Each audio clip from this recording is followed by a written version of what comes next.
good morning, pleasant good morning to one and all. Welcome to the Monday's episode of Speaking Out, Exposing Corruption and Incompetence.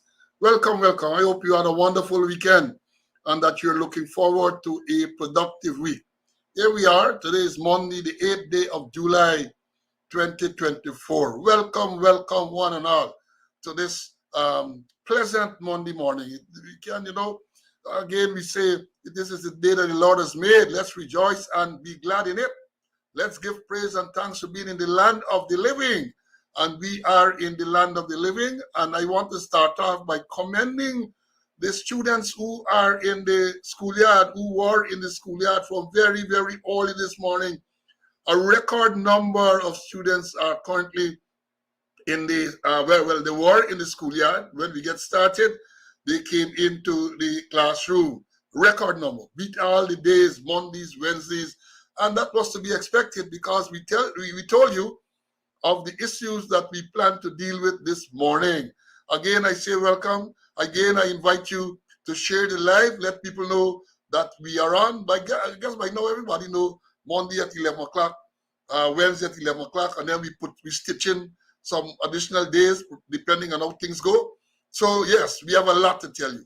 And as some people have been saying to me over the past couple of days, this 1 week thing, the last program we had was on Monday. So 1 week ago, we had a program. It looked like it was 1 month. And I understand, I can empathize with folks who have said that it looked like a long time since we had this program. And so much has happened since the last program. And we have lots and lots to tell. So share the live. As we say, once you come into the studio, give us a thumbs up. Help to make the program even more popular than it currently is. And things are going to get rolling. My colleague, Mr. Conway, is already in the studio. He's waiting anxiously to come and impart some knowledge. We come and we teach.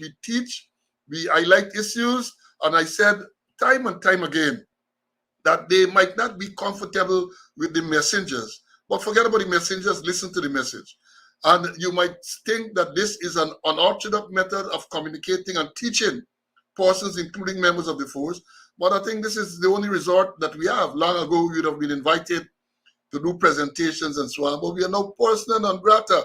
So we have chosen this medium to make sure that we can continue to teach and to let people know what is going on. And we have so much to tell you this morning. So share the live, give us a thumbs up, and we are going to be with you in a short while.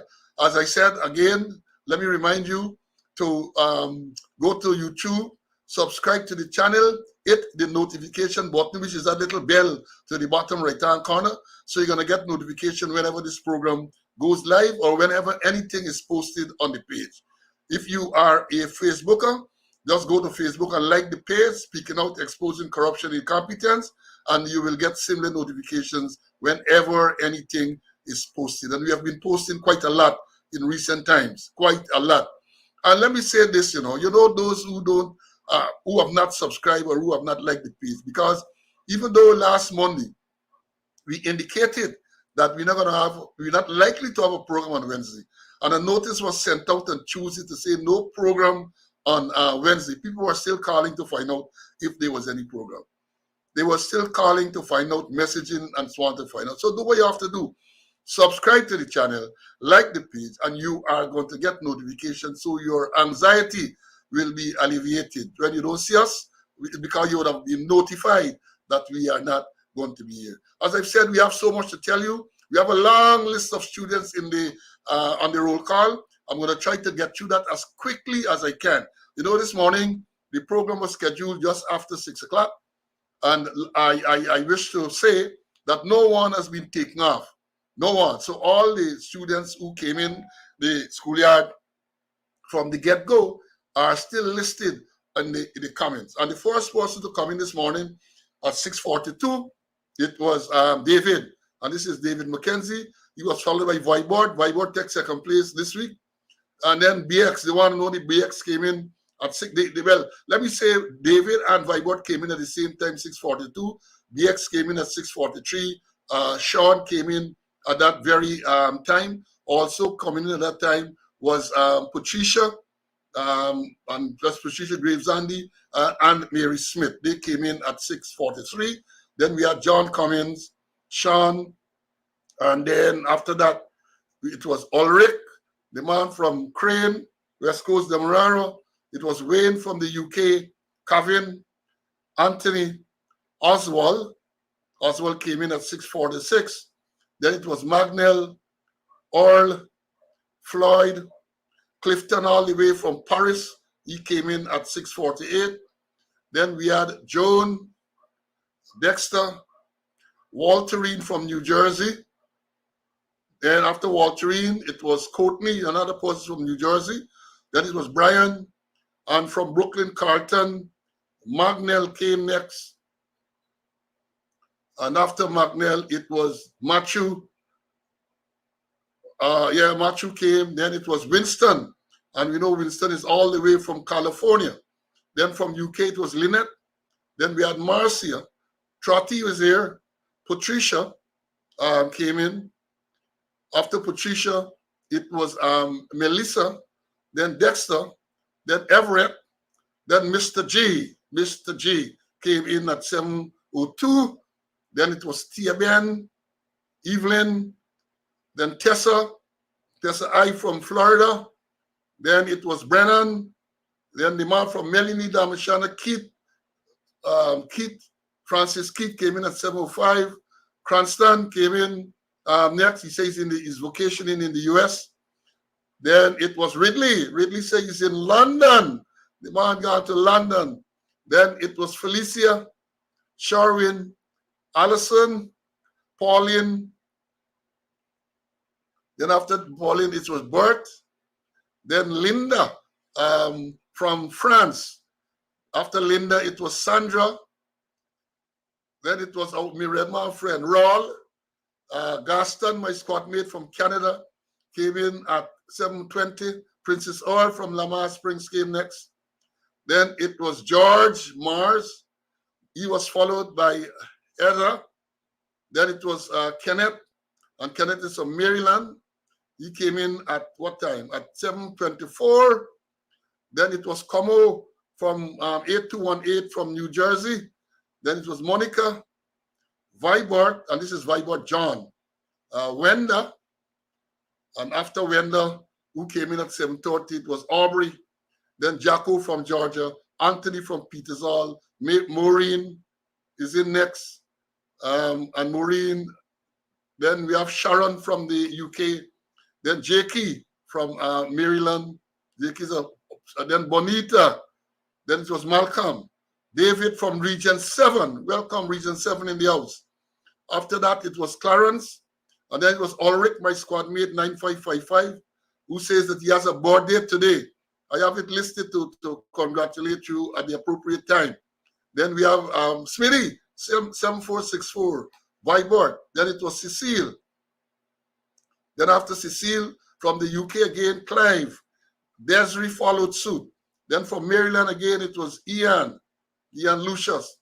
Then we have Philip, Moses, Puran, Sydney, Maury, Keith Morian is in the house. Welcome, Maury from Brooklyn. And then we have, you're watching from Georgia today. Okay, okay. Then we have Wayne, Pamela from West Coast, Denise, Ezzy, Barbara. After Barbara, it was Grace. Then Debbie, it was good seeing you after a long time. Debbie, then it was Morris, then Tallulah, then the secretary. Secretary came in at 8:10. After the secretary, it was Emerson, and this is another Emerson. This is Emerson Harris. Then it was Carlisle. Then it was Devian, and then after Devian, it was Evelina. Then Sean, good to see you on the live. Good to see Sean on the live. Then it was Peter, Carlisle, John, and John said, what John is saying, 2-3 sessions a day. You want 2 or 3 sessions a day. Then it was Leon, Glendis, Colin from New Jersey, Danny, Ivan from Brooklyn. Then we have from Queens, it was Colin. Then Winston from the UK. Barlett from the Hills. Terence from Canada. Then it was Patricia K. Daniel is also from the Hills in Linden. So we have people from the Hills in Linden watching. Then it was Rhonda. This is Rhonda Chance. Then it was Henrik, then Robbie, then Gary. And after that, it was Duan. Yeah, we get a little slowness on the internet from time to time, so y'all bear with me. Then it was Winston. Winston was followed by Inferno Boss. Then it was Isabella. Then after Isabella, we have Queenie. Then we have my squad mate 9414 from Arizona, Carl. Then my another squad mate from Canada, Doreen. Then from the UK is Oren. Then Sheena. Then Kevin is here in the classroom, followed by Uncle Paul. Then the original black man, Vibert from the East Bank is here. Then it was from watching classes from New York this time. Kerry, welcome. Hazel. Then we have Umi came next. Then she was followed by Trevor, by Doreen, by Akko. Akko came in at what time? 9:29, followed by Machu, followed by Nigel. You see the number of students I'm telling you about? Then it was Floyd. Then it was Abera, 1111. Kurt came next. Vernon is in the house. There's Vernon Beckles. We have lots of Vernons. Then Port Cash. I can't recall seeing Port before, but welcome, Port. Then Wapisma Setred is here. And after E was Farina. And Farina Han is saying she got blocked from FYI. And hope they don't block people. We don't block you unless you behave inappropriately. Then we have Gordon. Then we have Anne, David, Carl, Jano. After Carl, it was from the British Virgin Island, Michael, then Grantley. There's another Saul in the house. Then it was Lorraine, followed by Dave, followed by Stephen, Marcus. Lots of students, record number of students. Karen, Kevin. And then it was, after that, who came next? Then it was Marcus from the USA. Then we have Julian. And after Julian, it was Mark. Mark, welcome. Derek McCammon. O'Neill came next. After that, it was my good shooting buddy, John Fraser. Then we have Johnny. Then another new student. Good things are happening indeed. Good things. Then we have Speaking Truth to Power. Then it was Clay, followed by Chilo, followed by Siobhan. And Siobhan came in at 10:39, followed by Karen. I think Karen is a new person too, followed by Philip. Then after Philip, it was Rastaman. And then our boy Claude, old TSU man, back in the 70s. Shandai. Then we have Lance. Then we have Lennox. And after Lennox, then we have Melville. Then we have Rohan from Parika. Then we have Beaton, 11704, Maxwell Beaton. And then it was Thomas. Then it was Biconchiman George. Then David. He came in, David Papin. And after David, it was Connolly, followed by Forbes. And he was followed by May. And then the last YouTuber was Delan. And then we have Edward, Elvis on Facebook. This is another Sean, Bonita, Karen, and our Luke, Adrian is here, Popo, Commissioner Cole, and the list goes on and on. But let me make the announcement. You see how long it is, how long that roll call is, because of the number of students that were in the schoolyard. You can't disappoint them. Roll call is very, very important. And let me tell you where we are going to start this morning. Again, we regretfully we have to start with these sad announcements. And the announcement that we have to make, the first one is the death of a former member, Relisha Police. I don't know, can't remember what was her rank. She used to be, I remember she used to be at the public relation department there, police. I recall at some stage she was identified for the cadet scheme, and I think because of health issues, she did not complete that course. But bright girl, you got word over the past over the weekend that she passed away recently. We also got word of the death of a former member, Derek Grosvenor, former head of Special Branch. His wife, not he, his wife passed away recently. And well, I don't want to announce the other one because I haven't been able to confirm that as yet. Maybe Mr. Conway will. I want to express condolences to the relatives and friends of those persons who have deceased, and to say that I hope that the good Lord give you the strength to pull through this difficult time. In terms of birthdays, today is the birthday of my squad mate, 9555, the fives, Ulrich Stevens, who's on the live at the moment. Ulrich, all the best to you on this your natal day. We also have some belated birthday greetings. The first is to a very good friend of mine, Reggie, the Poco, 9707, former member Reginald Weeks, who lives in Queens, New York. Then we have the minority leader at a birthday recently, Arvin Norton. We also had a person who, a former member, Rhonda Hall. She worked with me at West Demerara some years ago. She is a follower. And Tessa, CC assured that I want to wish Tessa Isaac Gravesandi. She had a birthday recently. Also celebrating a birthday recently was Ganesh Mai Paul and Morano Isaacs. I got word too of ex-detective Sergeant Orin Roberts. His number was 9668.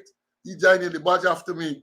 He had a birthday recently. And the last one is another squad mate who had a birthday recently, is Henry Caesar, 9496 Henry Caesar. He celebrated a birthday recently. So I want to congratulate all those who are celebrating today and all those who celebrated recently, and wish you happiness, prosperity, good health, and long life. So those are the birthday greetings that I have to send out. And then what else we have? What else? Well, we know about cricket. Cricket, Wednesday is cricket. You got to have a old man playing some games and so on. Let me watch. And for Sean and those people who are here, we had a shock. The result recently where Zimbabwe beat the reigning T20 champions in the first game played in Zimbabwe. Zimbabwe beat India. And cricket is a game of glorious uncertainties. Let me bring in Mr. Conway, and then we're going to move on. CC, welcome, my brother. I hope you had a wonderful weekend and you're looking forward to a productive week.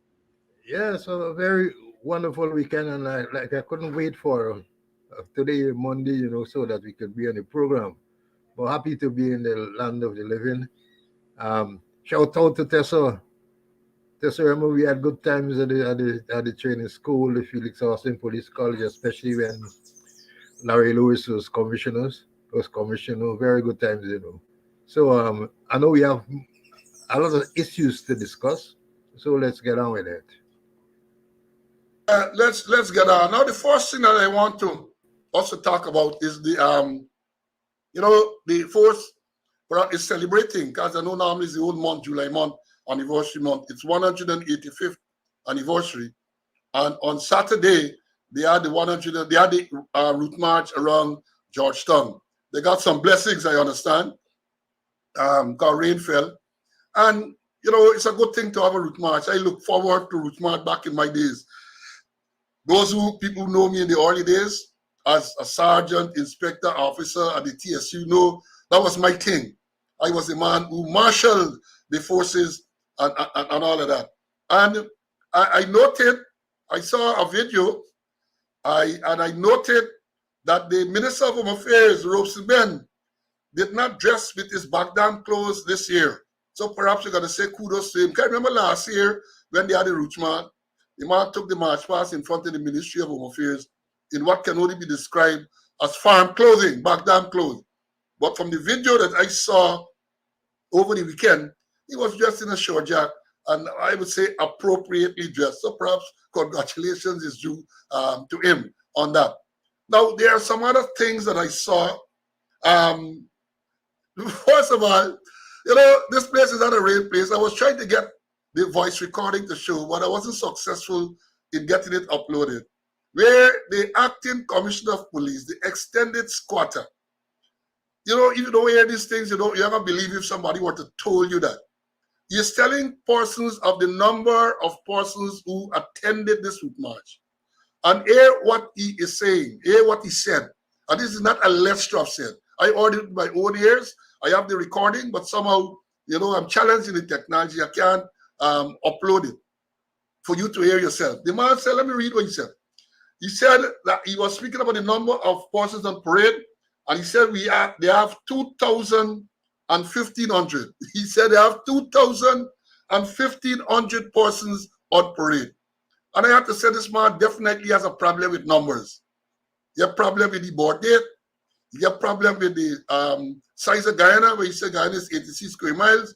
He has a problem with the population of Guyana, where he had said Guyana has approximately 750 persons. Right? So he get a problem with numbers. The man said so. I made a note. Parade was 2,000 and 1,500 persons on parade. 2,000 and 1,500 on parade. Right? And let me bring in Mr. Conway before I go any further, because I'm sure Mr. Conway would have heard that too. And let me hear we got a comment at this stage. CC, did you hear this 2,000? Let me hold on. Let me bring in the studio. 2,000, 1,500. You don't believe these things, So I really wanted to play it, but I am challenged with the technology. So CC, what did you hear? Well, I was listening, and I heard 2,000, 1,500 people, so I never heard that figure before. Perhaps it's a new calculation, the extended squatter. But then, as you said, talking about Guyana, 83 square miles and the population 750. So it's true to form, It's true to form. Now, there are some things that I saw which perhaps will need some clarification from them. One, I saw the police military band MS. And for those of you who don't know, the police military band MS Medal of Service, they were awarded MS some years ago. So when you write or when you address them, you should really address them police military band MS. I saw them in a strange uniform. So I don't know if there's a new ceremonial uniform. I don't know if there's a new working dress. I don't know. So perhaps the police corporate propaganda unit can advise us whether the police military band MS has a new uniform, whether it's ceremonial or otherwise. I saw that. And then the next thing that I saw is that, and this was concerning to me. Now let me understand this. This is a police route march. And one can expect, as back in the day, when I coordinated from very young sergeant right up to maybe office in charge at TSU as a superintendent, and then when I went back there as an assistant commissioner in charge of operations, these things fell under my command. And the parade is always a spectacle. No doubt, that is what a parade is intended for. It is a spectacle. But I saw some things which I'll show you, and I'd ask Mr. Conway and others to comment on the appropriateness. This is what I'm going to show you here now, are pictures of some children who were on the parade. Here we go.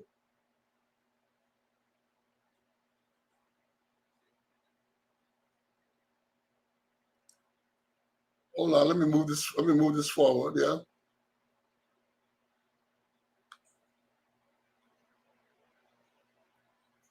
These folks are children on the parade, children on the police anniversary route march. And as you can clearly see, they dress in what appears to be something similar to the police uniform.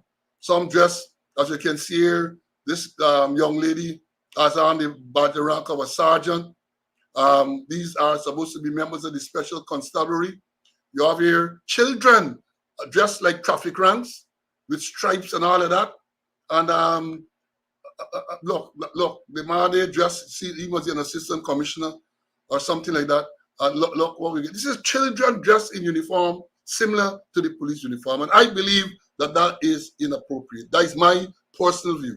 While you want to have children involved, I don't think it's appropriate to have them dressed in anything close to the police uniform, Because the question is going to be asked now, what happens to, I'm sure money would have been expended to get this outfit, call it outfit, call it costume. They might not want to call it uniform, call it costume.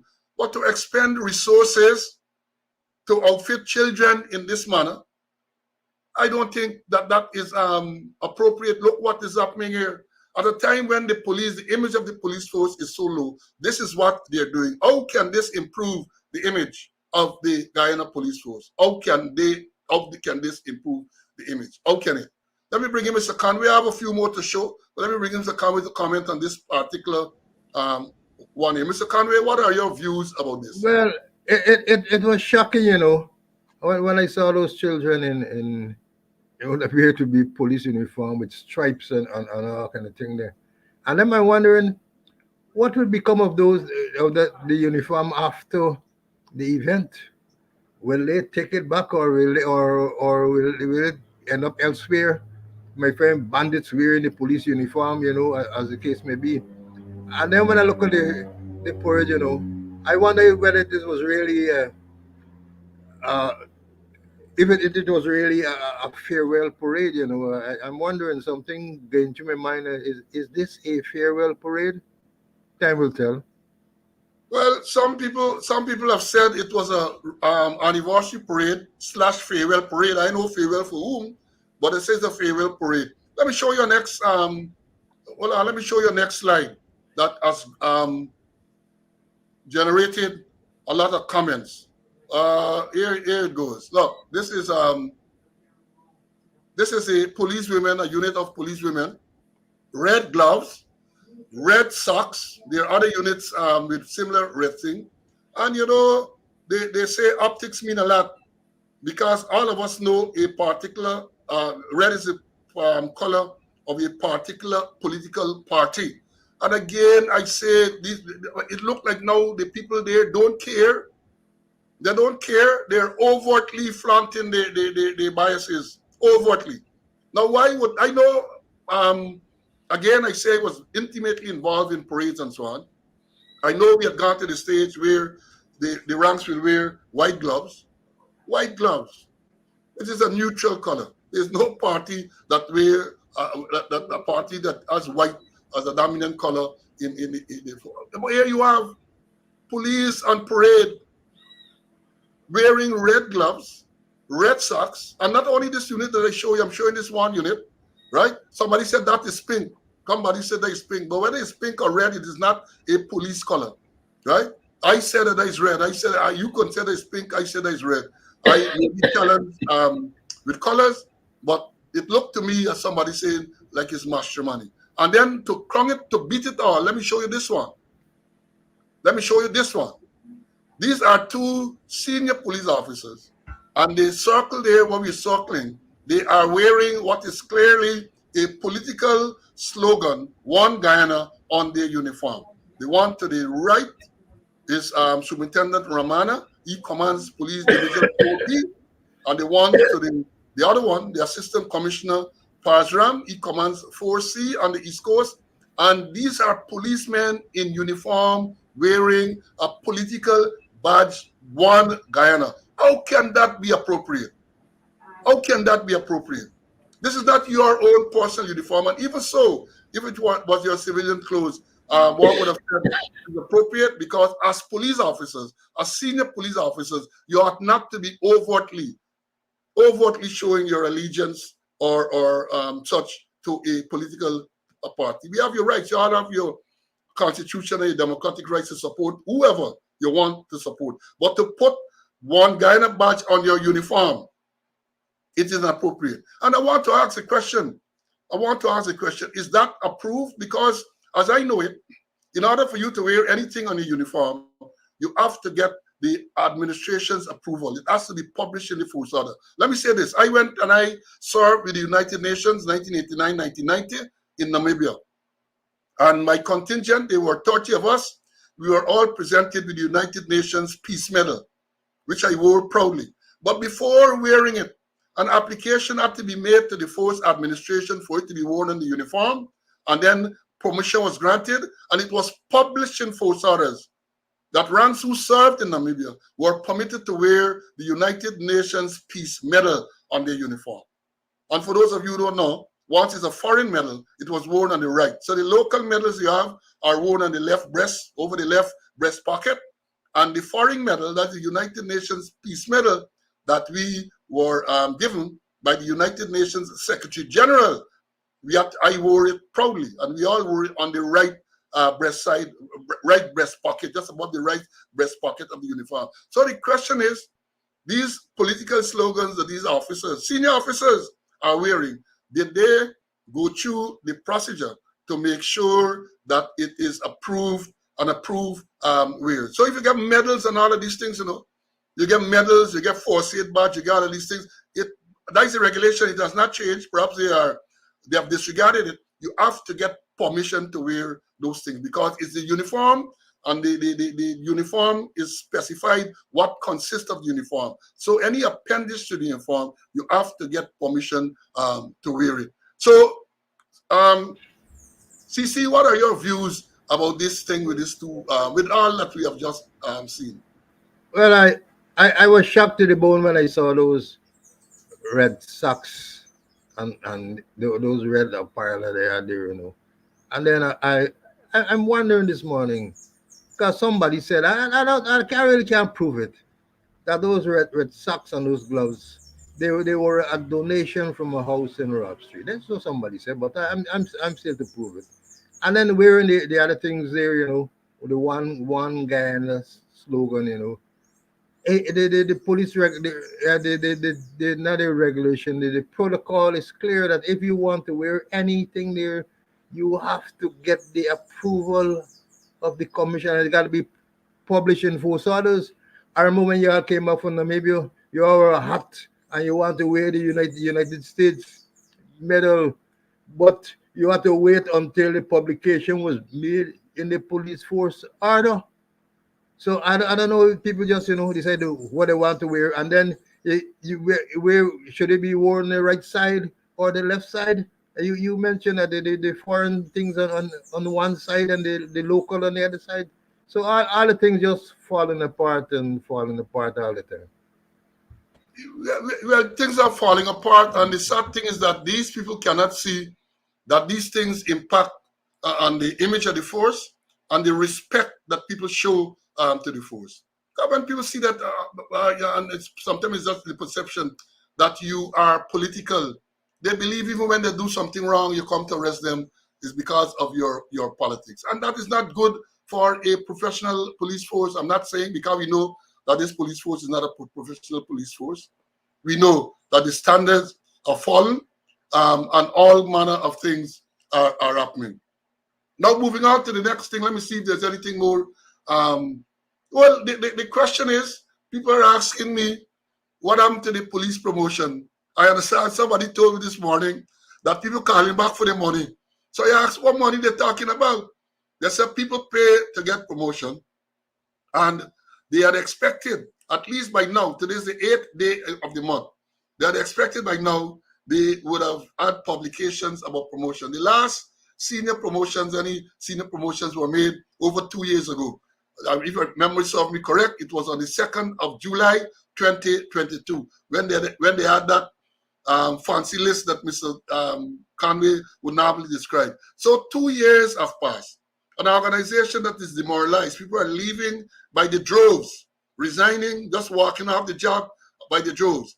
And one would have thought that they would have made sure that vacancies that are existing would have been filled. That might have served to motivate some people. But no, up to now, I guess now that we're talking or counted one of the lists like they had 2 years ago with people who left the work and all this type of thing. But my understanding is this list has to be vetted by certain houses outside of the police arrangement, outside of the service commission.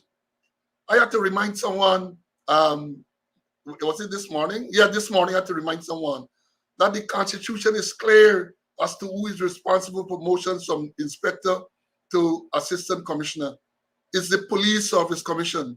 The Constitution sets out the process, and that is where my trouble started back in 2020 That is where my trouble started. When I told the president that there's a process for persons to be promoted, and it says that people with pending disciplinary matters cannot be considered for promotion until those matters have been completed. He didn't like that because two of the persons he called, when we did the shortlist on the 23rd of December, and he learned that the names weren't there, the man tear off. And then what they did, they decided to come trumped up charges against me and Conway, who were on the commission, suspended the commission unlawfully on the 16th day of June 2021, when the life of the commission was to end on August 8th, 2021. A mere 53 days before, unlawfully and unconstitutionally suspended the commission because they wanted us to promote their favorites. And we said, no, there are rules. We are going to follow the rules. So the next thing to them was to trump up charges to get us off of the Police Service Commission to do their own thing. That is what it is. The evidence is clear. And I say that we're going to come here and we are going to speak the truth. I am going to speak the truth. And they could attempt as much as they want to shut me up. It's only the grave can shut me up. Let me understand that. And to go to the grave is when the good Lord decides it's time to go. They can do whatever they want to do. Whatever they want to do. So promotions, no promotions. And people are leaving. Quite rightly so, I would think. Because if you are in an organization and you qualify yourself and you can't move up, time to leave.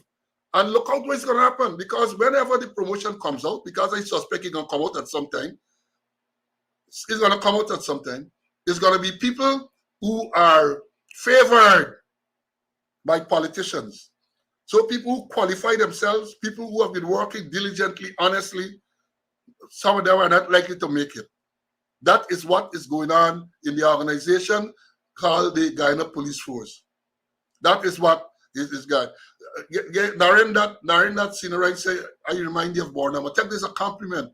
Bornham was such an excellent speaker, unlike the man who you maybe you're backing. I take that as a compliment. I hope it is meant as a compliment when you say I sound like Bornham. I am going to speak the truth. I am going to speak the truth. So, Mr. Narayan, that if you mean it as a compliment, I accept it as a compliment. Yeah, so that is what is going on. CC, promotions in the air. We know monies used to be paid. There is evidence. I have a copy of a report from an investigation that was done, and names were named. Some of those persons are in senior position now who were alleged to have paid large sums of money. Money is to be promoted. CC, your views. Yeah, and talk about Bonham, it rings a bell. I remember in England, he won the Best Speaker award. I remember he told those Englishmen, he said, English is not my mother's or my father's tongue, but I, Lyndon Forbes Sampson Bonham, know when English is used, misused, or abused. And we know how some of them modern the English language, men at high places. But getting back to promotion, perhaps they're learning. You recall the last promotion, I think was at the church service when the goodly, the pastor, who's chairman, the bishop, the bishop Finlay, who was chairman of the Police Service Commission, said, and I have it recorded, that he was waiting on the recommended list from the Commissioner of Police to do promotion. That's on the first. And on the second, 250 something persons were promoted, included a whole set of people who had disciplinary matters pending. People like Karen Bash, people like Brutus, people like Romano, and others. And also where a man left the work and they promote a woman twice.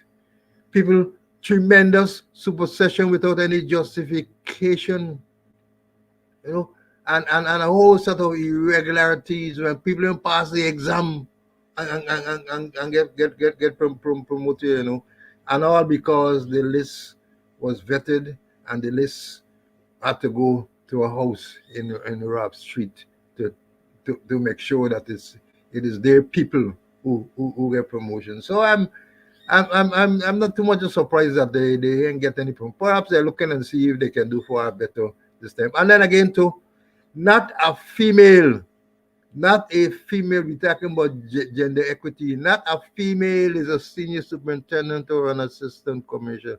Not a female. And no promotion. And then because of that, they have no succession plan. I'm going to talk later on about succession plan. No succession plan in the Guyana police force.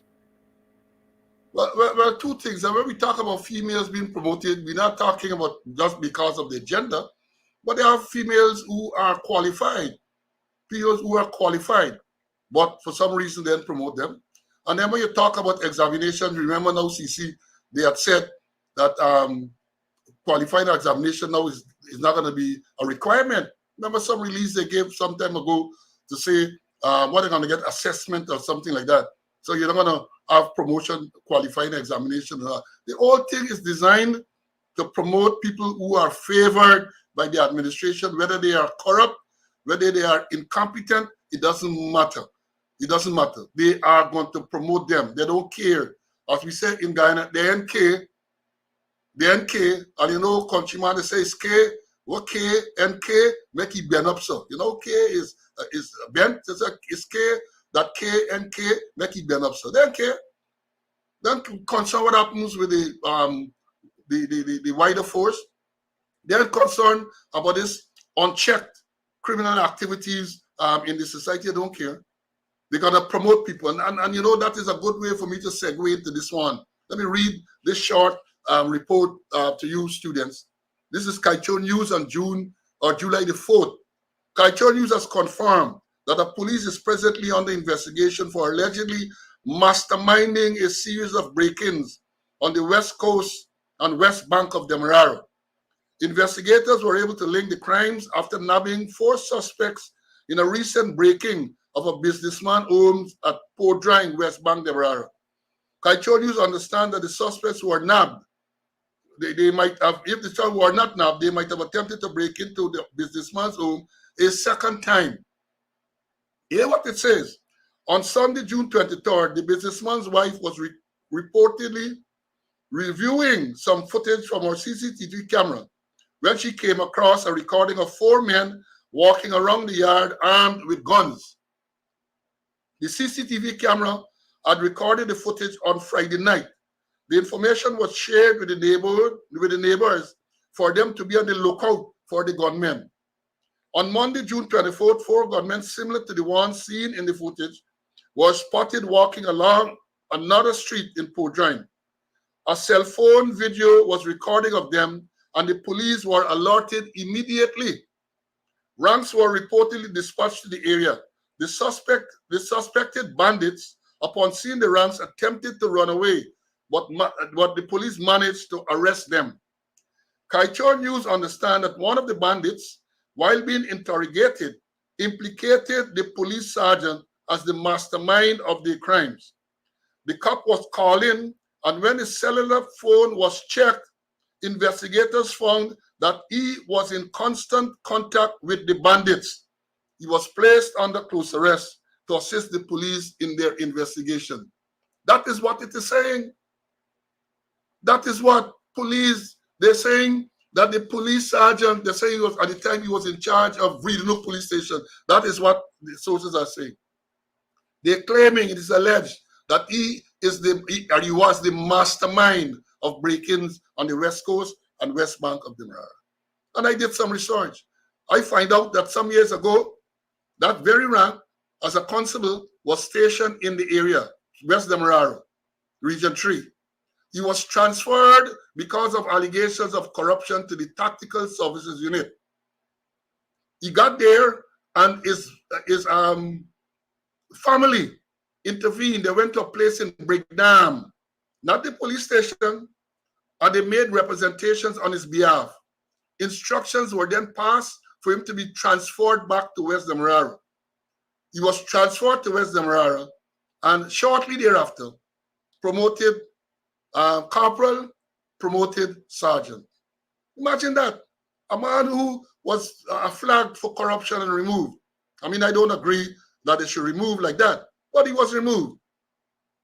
Intervention by politicians caused him to go back to West Demerara. Now the allegation is that he's the mastermind for break-ins in that division.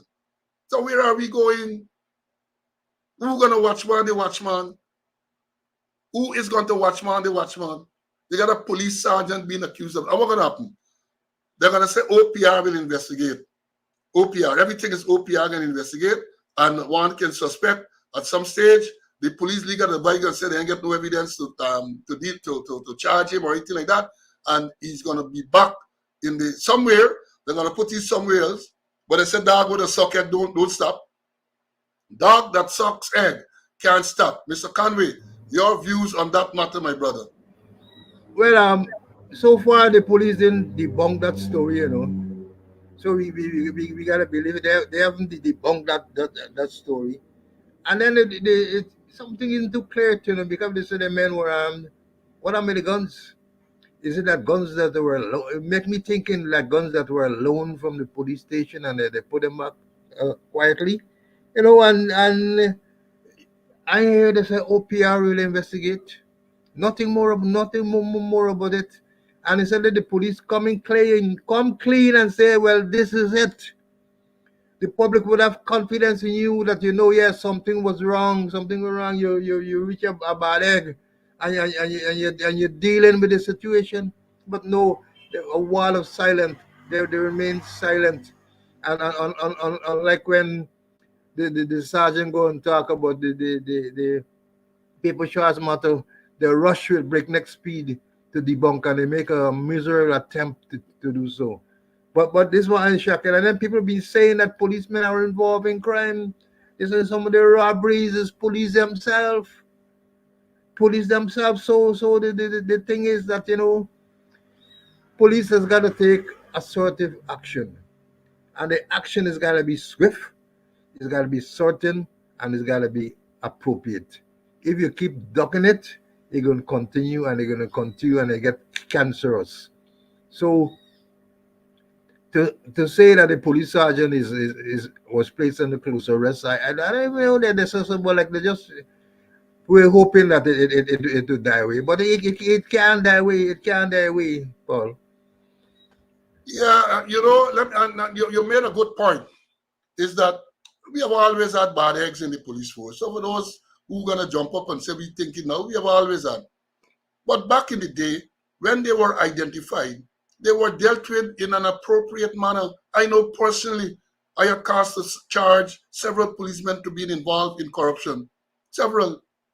I know one, I can remember at least one went to jail for corruption when I was a commander across the river. It is not, you're going to have these elements from time to time, unfortunately, but it's how the administration of the system deals with them when they're identified. But it appears now that what happens is a cover-up because they feel embarrassed that ranks are being involved in these things, so they cover up. And that makes it worse because the ranks know that chances of them being caught are not very high. And then even when they are caught, they can depend on the administration to cover up for them. They're going to find out sort of things, say, oh, they don't get evidence and they don't have evidence. But you got to be able to deal with these things condignly. A message has to be sent that this is not going to be tolerated. And it's not just people talking about it's not going to be tolerated. You have to show them. I used to, when I spoke to my ranks, several divisions when I was a commander, I used to tell them, we're not tolerating this. And I used to tell them plain. I said, look, having said this, I know it will go through one ears and come through the next. So I'm waiting for an opportunity to reinforce what I've said. So as soon as you slip and you get catch, to let you see that I mean what I'm saying. We're not going to tolerate corruption. But it appears now that that is no longer the case. Well, can it be when senior people are alleged to be corrupt themselves, which we're going to talk about a little later? Now, the next issue flowing from that is a statement or a release to say a business manager robbed of millions at gunpoint while making night deposit at GBTI. Now, this is another disturbing and distressing story. Distressing, not only the story which I'll read to you, but the police response to it. Hear what it says. Police are investigating an alleged armed robbery committed on 65-year-old manager of Toucan Distributors Limited, which occurred about 21:50 hours last night, that's on the 3rd of July, at the Guyana Bank for Trade and Industry GBTI compound on Young Street, Kingston. Let me pause to tell you that this compound that they're talking about adjoins the police headquarters, yeah? If you know Georgetown, it's on the police headquarters right down to the west after TSU is the GBTI compound, opposite Pegasus, opposite what used to be the Canadian High Commission and all of that. So this is right at police headquarters, Ivlery. They're saying this thing is that stuff occurred. And then it goes on to say, the suspects are said to be two identifiable males who were fully dressed in police blue and black uniforms, both armed with pistols and wearing ski masks. Enquiries disclosed that the victim left work about 21:15 hours in a black Land Cruiser with 5 GBTI bags containing the cash mentioned above. On his arrival at the bank, he met with a security guard attached to a security firm on duty. The security guard opened the gate and allowed the 65-year-old to access the deposit site, which is located on the southern side of the bank. As the 65-year-old man proceeded to the deposit area, he observed 2 motorcyclists approaching from behind his vehicle and became concerned. However, the man observed that the motorcyclists were policemen, suspect dressed in police uniform. As such, the 65-year-old walked towards the deposit vault with the money bag in his hand, at which point one of the suspects approached him from behind, pulled out a firearm and pointed it at his head. The suspect then grabbed the bags from his hand. He then joined the other motorcyclists and they made good their escape out of the bank's compound into an unknown direction. Detectives in the process of reviewing, Detectives are in the process of reviewing CCTV cameras as investigation continues. Again, a damning report against the police. And I said, when this story about the men dressed in police uniform wearing ski masks, that is what the police released. But the victim and the company said they never told the police that these men were wearing ski masks. The people came out with a statement and said, we never told them. We told them the men were in blue and black police uniform. We never mentioned anything about ski masks. I don't know where the police get this ski mask business from. We don't know where they get this ski mask business from. Allegation that people in police uniform, so whether they were policemen or they were dressed in police uniform, you can imagine what is the perception of people on motorcycles. If you analyze the whole security arrangement, it leaves much to be desired. That's for another subject. But the man go there and it's clear from what is reported, the man became suspicious when he saw these 2 motorcyclists. When he saw that they were dressed in police uniform, he dung his yard.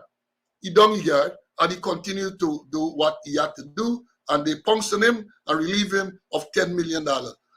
You can discuss how much you want. Why is he depositing $10 million rather, 9-something the night, without any proper security? Discuss all of that. But the point is, the allegation is that policemen or people dressed in police uniform were the perpetrators. Mr. Conway, let me bring you in. Well, we spoke about Renup, police sergeant allegedly involved in criminal activities. And here it is. And I could tell you, Paul, on numerous occasions over the past couple of months, I saw policemen dressed in uniform, they follow black clothes, and get CMAs and riding motorcycles too. I saw them in Georgetown with a mask and fully dressed in uniform, riding motorcycles. And what where the thing is, a stone throw from stone thrown right in under the very nose of police headquarters. And you be mentioning there, we getting too much cash about the place. What happened with plastic? I may ask yourself, why a manager himself going and deposit that money? If they want to take, they go take the police, because we used to call it extra duty. They want money to be escorted. You pay for the police to escort the money to the bank, or they get a whole sort of security service coming up like Zombie Umbrella about the place in Mushroom. Use one of them now. So many different things, questions you got to ask there. But you say, maybe there's another episode. But it's alarming that allegations are police Well, the whole involved. story is that I mean, they're saying that they should get perhaps get police, but if people don't trust the police to escort them with that type of cash, because clearly when an incident like this would cause people not to trust the police to escort them, an incident of this nature, right? So look, let me understand this thing clearly. We are in a serious security crisis in the country, and unless and until the government admits, which clearly they would not do, proper methods are not going to be put in place to arrest. They are like the proverbial ostrich. They bury their heads in the sand and say, well, look, everything's quiet. They're going to give a release.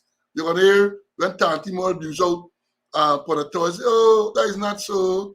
Them a criminal. Them a live in basement. You got crime right here that they're not addressing. Allegation that a police sergeant at West Demerara is the mastermind behind a series of break-ins. Allegation from a businessman that is depositing $10 million and is robbed by policemen, they claim, or at least men dressed in police uniform. These things are very, very worrying. Very, very worrying. But apparently the ones who are to be worried are not worried. And I wonder why. Because they don't give the impression that they are worried. And the next thing about it, let's assume for argument's sake that these men were not police. They were dressed in police uniform. The brazenness of such an act, right in police headquarters, basically, for men to be so brazen to decide to pull off a robbery of that nature right on the doorstep of police headquarters, tells you something is wrong. And don't listen to slow, analyze what has happened. Because I know you all are fascinated with the messenger. Forget about the messenger. Listen to the message. Something is wrong. Something is wrong when people can be so bold and brazen to carry out a robbery right at Evelary, a building that adjoins police headquarters. Something is definitely wrong. Something. And people are asking if they are civilians, where they got the uniform from. Well, that is not a difficult question to answer. That is not a difficult question. You get the police uniform that's there all over, as we saw in the tape earlier, with children in uniform similar to police uniform. So even if they want to argue, well, it's not police uniform, it's the colors, it's the buttons and all of these things. And anyone who sees something like that in the night will assume that it's police. And they said blue and black uniform. They were specific in the type of uniform these bandits were wearing. And it is worrying. And it brings me to our next matter in terms of general security. We want to talk about this man taking $10 million to deposit. Well, for some, $10 million is not a big money. Let me understand this clearly. Coming to get a police officer who is alleged to have bought the property cash for $58 million, and senior police officer depositing $16.5 million. These things are petty cash to some people. For us, ordinary people, $10 million is big money. So the $10 million that the court said must pay is big money. But for some of them, that is not big money. That is pocket change. And then you have this one here, I'm going to read the next short one. Two bandits on motorcycles on Friday snatch a handbag containing $3.7 million in cash from a moving SUV along Independence Boulevard and Alta Street, Albaistown. The entire act was caught on CCTV cameras. Based on footage seen, it appears that the men were trailing the SUV as it moved slowly along Independence Boulevard. They then rode beside the SUV, and the pillion rider grabbed the bag from through the window from the front passenger side of the vehicle. After searching the bag, the men jumped off the motorcycle and abandoned it in the bushes before running away with the bag. The victim told Kaicho News that she had collected the money from a city bank just before the robbery. Further, she said that our handbag also contained jewelry, a mobile phone, foreign currency, and other important documents. Friends, I bring that up to tell you students that in this society where we live, the bandits are having a filet because of lack of security arrangement and lack of awareness on the part of many persons who traverse the city. Now here it is, $3.7 million in a bag. The bag, according to the report, is on the passenger side seat of a SUV. Obviously, the window of that side of the vehicle is down. The door might not have been locked. And the person is cruising through what is supposed to be a vulnerable area, an area in which you are vulnerable. And if you snatch the bag and run away, and they say before the robbery, well, let me tell you all, policemen, that is not a robbery. That cannot be described as a robbery based on the release or based on the report. It is not a robbery. It is a simple larceny. The bag was there on the seat of the car, according to what they said. Somebody put their hand through the window and run away with the money. That is simple larceny. It is not robbery because at no stage was she put in fear. Nobody had threatened she with any weapon or anything. It is not a robbery. It is a simple larceny. So policemen understand, simple larceny. Huh?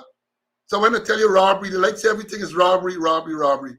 Policemen, you and the corporate communication unit, maybe they don't know. I'm not attributing this to them, but perhaps they don't know.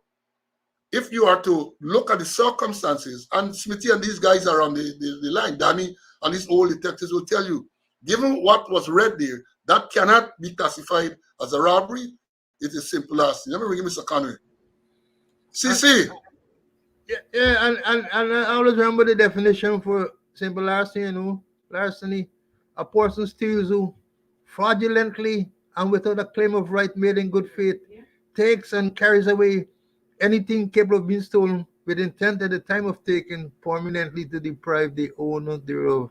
Simple, all the elements there, according to what they say, man put you on the window had to be open, collect the bag with the money, and gone his way. There's nothing there of any threats, any violence, putting him in fear. No, nothing there. No elements of robbery there.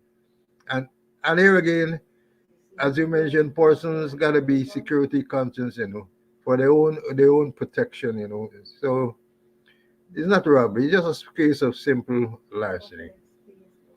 But yes, it's again, as I say, I'm not attributing this release to the police corporate communication unit because based on what we said, it's cartoonish, maybe kind of the thing. But we're just trying to educate persons, including policemen, when you're going to do classification of crimes and so on. I got to be careful. It's careful. Right, Smithy, at no stage was she put, at any stage she was put in fear. She didn't even get time to be fearful because based on what you're saying, you're driving through the street slowly. One, you get money in a handbag, and the handbag up on the passenger side seat, and the window is down. So what type of craziness is this in this society where every day you hear about the dangers or the high incidence of crime, and that is what they're doing. They're making the police work more difficult. Again, I say too, $3.7 million. Sometimes for us it looks like a big money, but maybe to them it's pocket change. So that is why you can some people are commenting, they give away $3.7 million to these two men. The men abandoned the motorcycle and run. The men abandoned the cycle and run. And they said maybe she was being traced and all that. That's just something else. You have got to be aware. I have said to people, I teach security, or I taught security at the university some time ago, and I used to tell them all of these things about awareness. You go into the vehicle, make sure that you are aware of your surroundings. Make sure your window locked, your door locked, and you driving through the place. Put on your AC, or if you don't want to put on the AC, crack the window an inch or two from the top so that you can get a little fresh air. But to be driving along this area with $3.5 million on the passenger seat in the handbag and the window down, you're looking for it. You're asking for the money to be taken away. You're asking for the money to be taken away from you. You got to plan your route. Yeah, Sean, you got to plan your route. Certain places, because I am security conscious, certain places I would not drive. Certain place I would not drive because you become more vulnerable at that time for accidents and for people robbing you. I would not drive certain places, but people just drive any place. They don't understand what is going on. And again, some of the blame must be placed on the police because you ought to have things like public information, telling people these things, the do's and the don'ts, how to secure their property. You got to get this bombarding the airwaves with information like this. Public information. Public. Obviously, this person is so naive that they're driving through an area like that, window down, and all of that. So it is sad. It is sad. And luckily, I say for both the victim who was from whom $10 million was stolen, and this lady who had 3.7, luckily, they weren't injured or killed because you open yourself to that type of thing. If perchance the manager of the company had resisted, if perchance this lady had, they might have been injured or killed. You're putting your life at risk when you operate like that. Now, let me move on to the next one before I touch the big subject. And the next one has to do, again, police in the news. This is from Nightly News. The Guyana Police Force continues to remain silent on the disappearance of 2 firearms from the property room at Alberton Police Station. Nightly News has been reliably informed that one of the missing firearms was lodged at the police station by a licensed firearm owner, while the other weapon was an exhibit in an ongoing criminal matter in the Georgetown Magistrate Court. So they're claiming that 2 firearms that were lodged at Alberton Police Station are now missing. One is an exhibit in a matter before the court. So if the exhibit gone, you know what happened there. The matter gone down the drain. And one is a case where they say a licensed firearm holder lodged his firearm there for safekeeping, and now it cannot be formed. You know what's going to happen? OPR will investigate.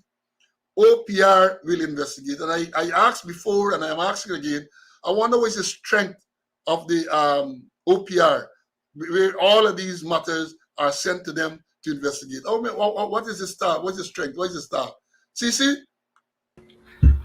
Let me bring you in. Yeah, CC. Guns missing, lady traveling through, money stolen. Your views. And guns missing.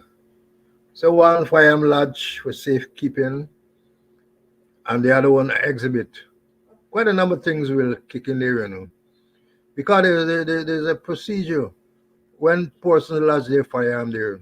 If it's for a long period, the thing is that they must go to TSU. That they shouldn't be kept at station, that you escorted to the TSU. But then again, too, people might say TSU is not a safe place.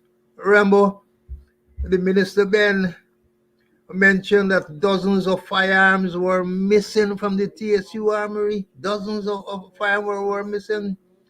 And we hear the audit and inspection team investigating. And they started to do some good work. And then things are pointed to certain people, certain top people. Hey, something called vicarious liability.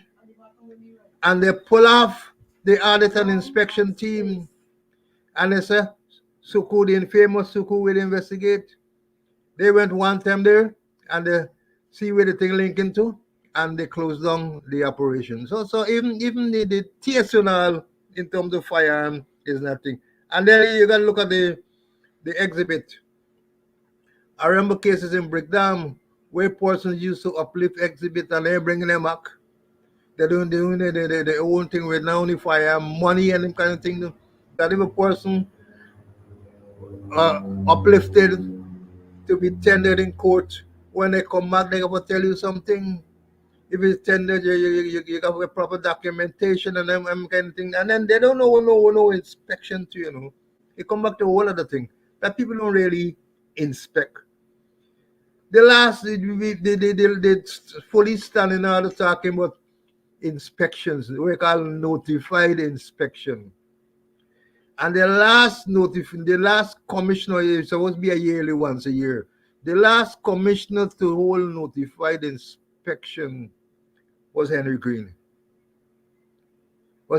Sea Leopard never hold a notified inspection. Leroy Brummel never hold a notice for inspection. Leslie James was never hold a notice for inspection.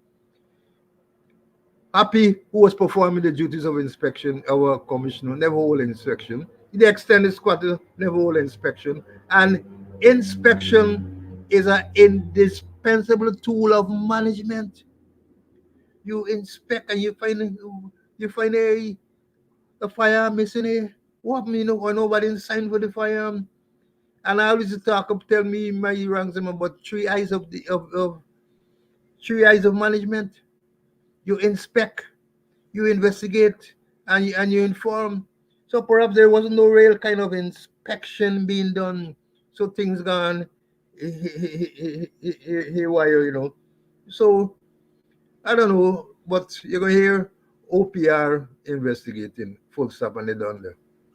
Yeah, you made a very important point about exhibits going to court. It was 2009.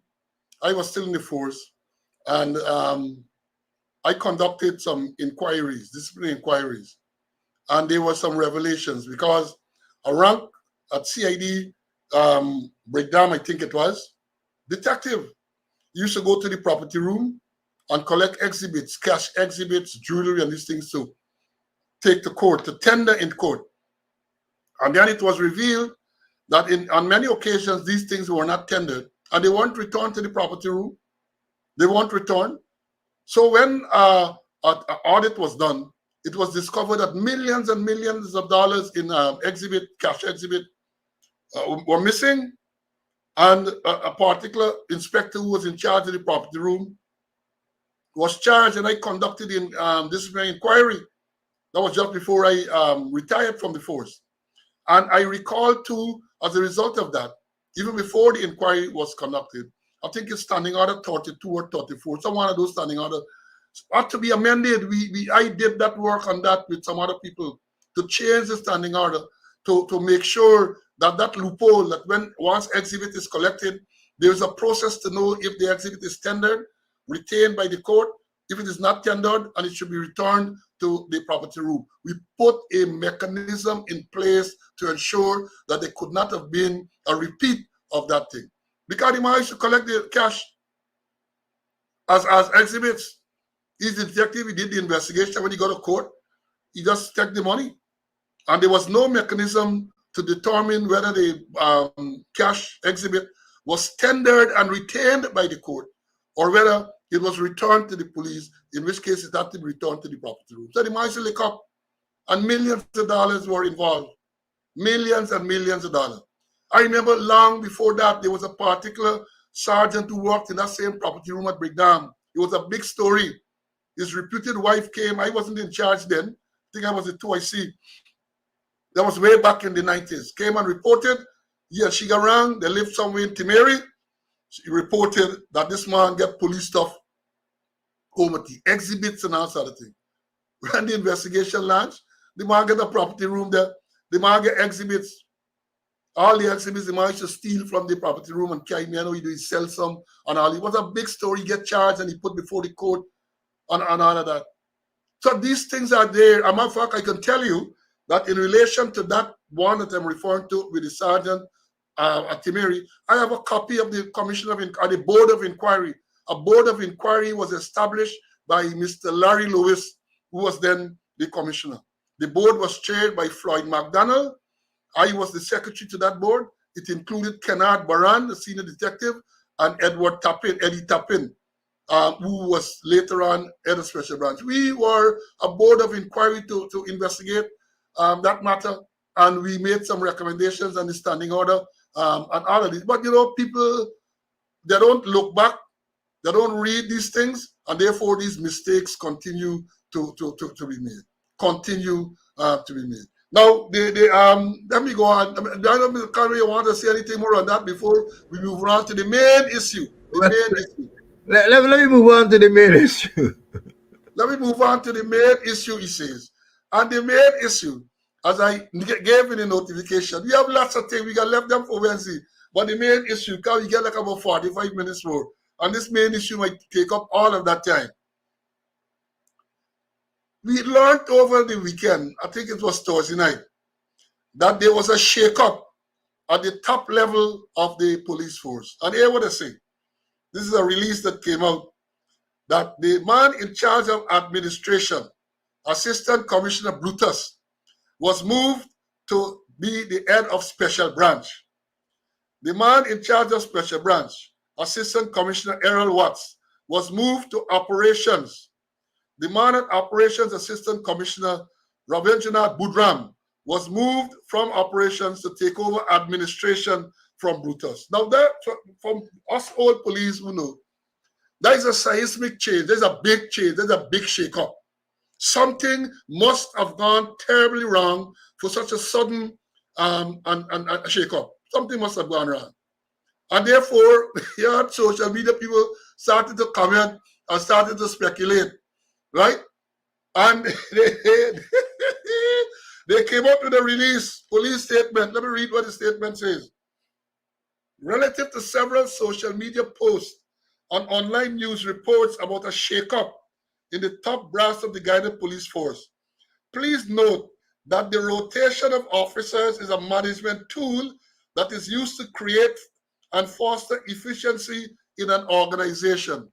It goes on to say that also relative to social media posts by an overseas-based Guyanese that the police commissioner and other senior officers were sent home as part of an ongoing investigation by SOCU. Please note that this is not true. The report is misleading and fake. Now let me go into this thing, man. Let me go. They said this thing is not a shake-up. You know, I remember Shadow. Shadow got a song named Toe Jam. He said, part of the lyrics, he said, they tell me don't walk with Jacob because Jacob does walk and shake up. Da, da, da, da. I enjoy this one. This is a shake-up. Senior officers at that level, at that very, very senior levels, are not moved just like that. To as I say, to foster efficiency in an organization. No, sir. No, that is not done that way. The fact that the de facto second in command, who is the admin man, is moved so suddenly, and some people say abruptly, right? Something wrong, Chinese man says. Something wrong. And don't come and pull wool over our eyes to tell us about foster efficiency. They move.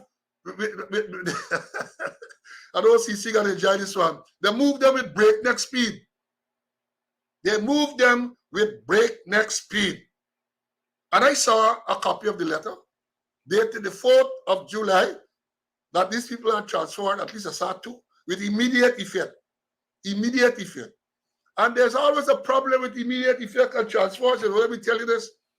Immediate effect is an extreme measure. Let me repeat that. For a person to be transferred in the Guyana Police Force, a senior person with immediate effect, that is an extreme measure. Why? Because when you hold certain positions, like administration, like operations, special branch, it requires a handover. You have to hand over to your successor. So when they say with immediate effect, when they tell you now, pack up and move. Pack up and move immediately. That is an extreme measure. And people have been speculating, questions are being asked as to what prompted this sudden move. We know that allegations have been made in recent times that a particular senior officer has attempted to launder $16.5 million through the police credit union. That is there. They have never come out to debunk that. It is circulating. I saw statements over the weekend about that on social media. They have never come out to say that that is not so. But they can't, because the receipts are there. The evidence is there. And to make matters worse, once that was done, and the people, well, they took the money initially, I understand, and then they returned the money. The people were then victimized, removed from their positions. They were then victimized. And I made the point here because somebody advised me that a credit union is considered under the laws of Ghana as a financial institution. So when they bring these sanctions against the Mohammed and they tell you financial institutions, it's not only the banks, but you're talking about insurance companies, you're talking about credit union as well, right? So right away, Bells should have been going off. But apparently nothing happened for months. I kept talking about it. You get a man in a position who is attempting to launder money through the credit union, and you do nothing. I'm sure the government would have heard about that, and they did nothing, no investigation or anything like that. And I understand that it went further than that. Further, because allegations are that a senior police officer bought a prime property at the corners of Albert and 5th Street, Albertown. And the allegation is that cash money was paid, some 50-something million cash money paid for the property. It is further said that the property that was there, Frenzies, if you know Georgetown, Frenzies Bar, was a going concern. It was demolished. The building was demolished. On the day of the demolition, police turned out in their numbers to control traffic and all of that. All of these things are nothing. Further allegations about corruption. It is alleged that a man get property all over the place. In a short space of time between 2020 and now, man acquired property all over. How were these properties acquired? They said that with the $16.5 million, they said was wedding gift. Well, if you're getting them type of wedding gift, I think I might have married a couple more times if I am that fortunate. So that is what is happening. And information is that this shakeup, what they call rotation, had to do with those allegations.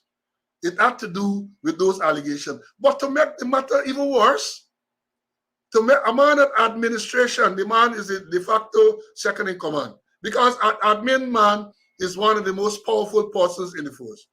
The admin man, in case you don't know, in charge of a lot of things. So things like postings of officers and so on. The finance office comes under the admin man. The quartermaster store comes under the admin man. So in January of 2021, the Minister of Home Affairs went to Parliament, Roseman, and said $300 million were missing for the police finance office. And you know much more after that.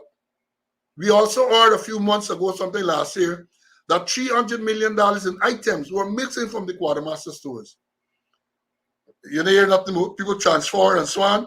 You hear anything more. And I made the point then that I'm telling you that the permanent secretary, Ministry of Home Affairs, is the accounting officer for the Guyana Police Force. So anything to do with cash, especially them big cash, she got to be involved.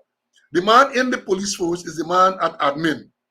So the question is, the PS is sanctioned for corruption. Could it be all this is part of it, and these people might be complicit or directly involved in all of these things? What's the ride? What's the ride? What's the ride? Let me bring Mr. Conway. We got much more to talk about this. Let me bring Mr. Conway to obviously now. CC, this rotation that I talk about at the senior level, what are your views, my brother? Ludicrous. Ludicrous job rotation. Job rotation is a temporary thing that you do. And you don't rotate your very senior people with immediate effect or with breakneck speed. Huh? Job rotation or cross training is a way you give person the ability to gain some other knowledge. So what I talk about is a tool, a management tool, and it boils down to the fact that here the Guyana Police Force does not have a succession plan. They ain't get no succession plan. And and make clear and to get a succession plan, first you gotta look at career development. There's no career development in the Guyana Police Force. Persons aren't being properly trained. I had to jump in and say that we get an academy. Nonsense. Nonsense. That persons has got to be properly trained for the position. Properly trained for the position. And part of the thing you do what you call job and enlargement, where you give them opportunity so they can get more knowledge and more skills, develop more skills, better attitude, and job enrichment. And I'm talking about enrichment in job wise. Not enrichment where you're hearing a certain officer um, attempt to launder $16.5 million, tell a certain officer allegations bought a place for 58 million. I'm not talking about the kind of enrichment. Yeah? That you be a time about enrichment of the job. And seeing that they have no succession plan, and it's true. You can't think, because right now there are vacancies for 4 deputy commissioners, and it has been so for a long time. And to make deputy commissioners is a simple process. It's a presidential appointment where the president will appoint commissioner, acting commissioner, deputy deputy commissioner, after meaningful consultations with the leader of the opposition and the chairman of the Police Service Commission, who would have by then consulted with other members. So here it is. We have vacancies for 4 deputy commissioners: administration, operations, special branch, and CID. And they're masquerading as deputy commissioner acting. There's no deputy commissioner acting in the Ghana police force. If even the extended squatter, his substantive rank is that of a senior superintendent. They're all senior superintendents. They're sorry, assistant commissioner. They're all assistant commissioners, and the president ain't making no appointment. He said when he go overseas, the people in the foreign countries talk highly about the police, the performance. And if he believe, if he's talking so highly of them, why doesn't he make them deputy commissioners? But in a quagmire, because if there's one, I now call him, that his name is calling in a letter of alleged financial irregularity, an assistant commissioner. There's another one, assistant commissioner, can't find in his own position, can't give proper intelligence, can't give actionable intelligence. Another one, taking orders from the politicians. And he's saying that the appointment of a deputy commissioner is a political one, and seeing that he's a politician, he's dealing with them, he should be the deputy commissioner. Another one, if they only appoint him, the US gonna take away visa like what they do with Henry Green. They say because of his involvement with certain corrupt businessmen and drug dealers. And there's another one who is highly favored by the house in Rob Street. They're all vying for the position. And what they're doing there's no unity there. They're trying to outdo each other. Show that I can do better than this one. When this one can't get the work done, I'll get it done.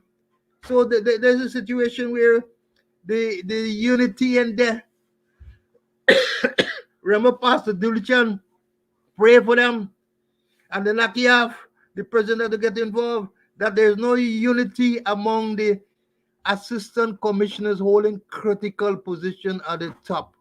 They're all fighting for a piece of the pie. And therefore the police force can't go thing. And maybe that's why the president and making none of them deputy commissioner. What is affecting the force? And it's trickling down to the bottom. Now look at the appointments.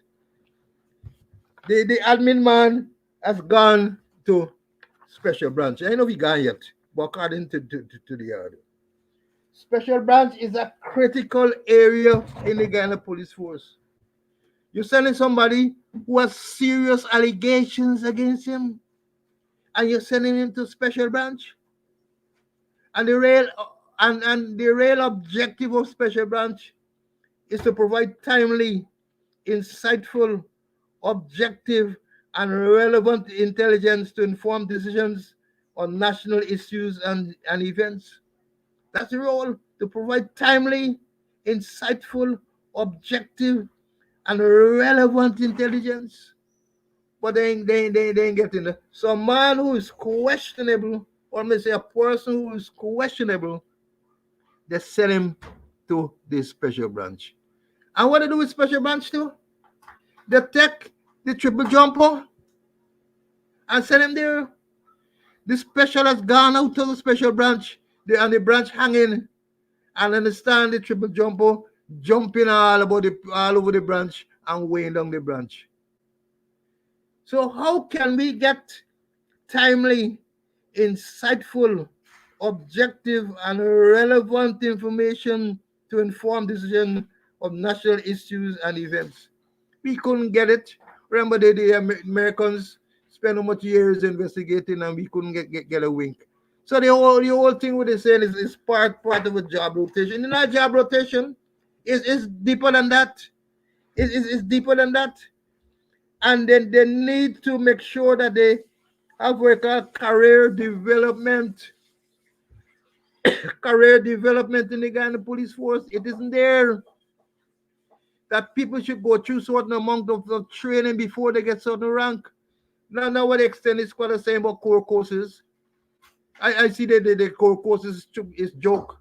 Should tear up them programs and throw them in the waste paper basket. Junk. That person should be properly trained that before you reach certain rank, you must go through certain courses. I remember General Powell used to talk about the rite of passage that his soldier have to go through certain courses before they. I mean, getting no course. When last somebody been to FBI? When last somebody been to England? When last somebody been to the Royal Canadian Mounted Police? When last somebody been to Jamaica where the British is pumping a lot of money to train police officers? Here they gone to India for those some 1 week thing and them kind of stuff. So I'm making a point is that the police force, don't worry, this job rotation, which we say is a tool of management. Look at career development, look at succession planning. And the vacancies are there. And I know when they're going to fill the vacancies, because you have persons, especially you get persons there where a lot of financial irregularities,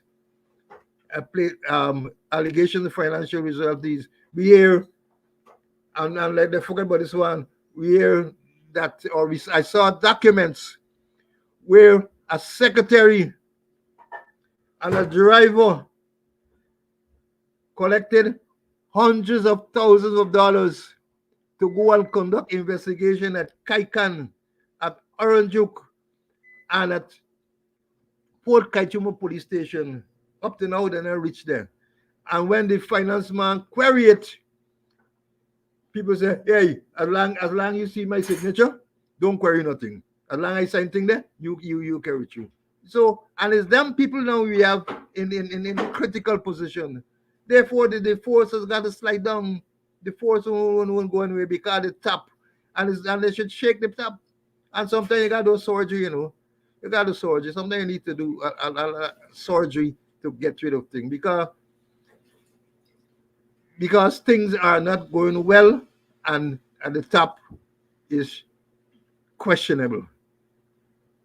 Surgery is one option. But let me tell you another option when you're dealing with insects, termites, rodents. It's called little poison. You got to get rid of them. You get termites around the place, you got to make sure you get, let me use so fancy word termites. You get rodents around, you have got to find the nest and destroy all of them. You get rats, you got to give them poison to eat and poison them out or set trap to catch them. You got roaches, you got to know how to deal with roaches, right? Because you can't move them from one place to the next. And let me understand this thing clearly. Allegations made against your senior officer. And you move it from one area to the next. I would have thought that if you're serious about getting involved and to find out or getting to the bottom of it, the man should have been made to go and leave. I'm sure the man get enough leave, study and leave. Or if he doesn't have leave, put him on administrative leave so that the proper investigation can be done. And of course, the question comes up again, who can do this investigation? Who is going to do this investigation? And I'm going to say this. I know they like Pathetic and Sue and Swan. The man at admin Brutus, who is now moved to Special Branch, the Chief Justice on the 28th of June, 2021, in the ruling when he challenged the promotion of the Police Service Commission, the Chief Justice said that she found him to be self-serving. Listen to this. The Chief Justice, Madam Roxanne George Wiltshire, said that she found he was Senior Superintendent then Brutus to be self-serving.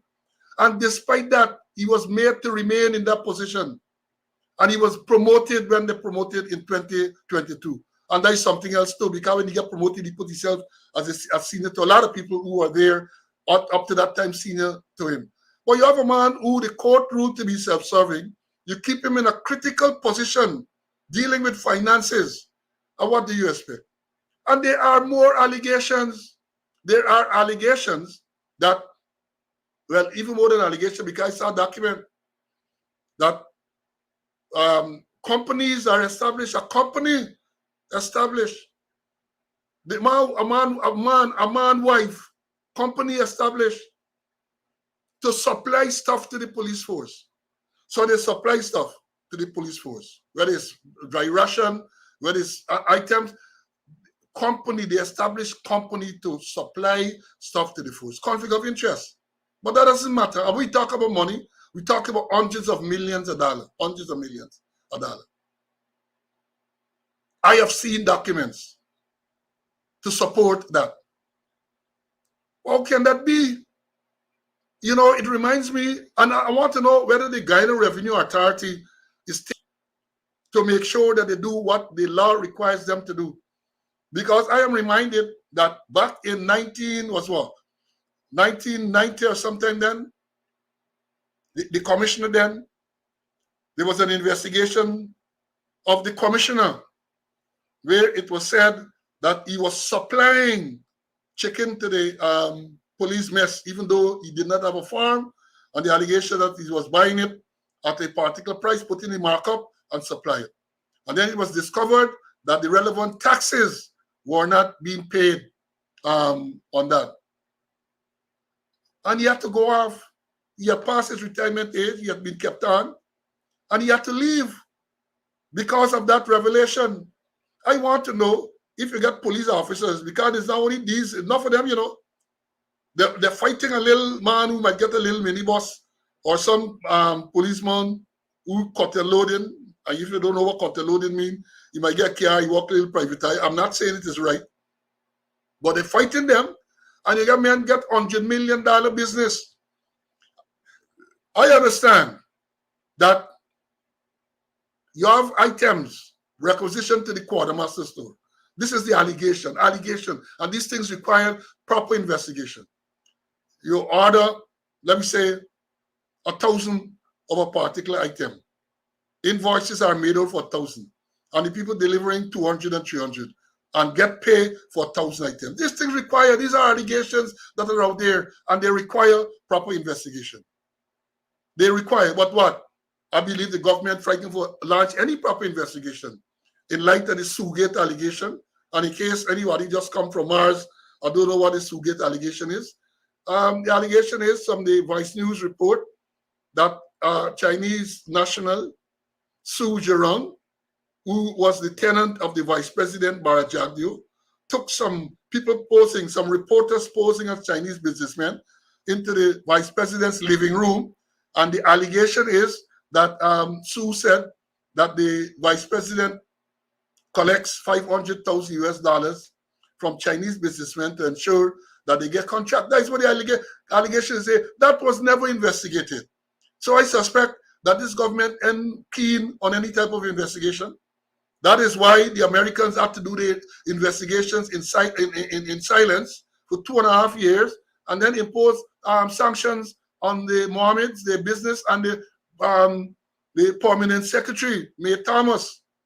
I understand too. Let me tell you this: how corrupt, self-serving these people are.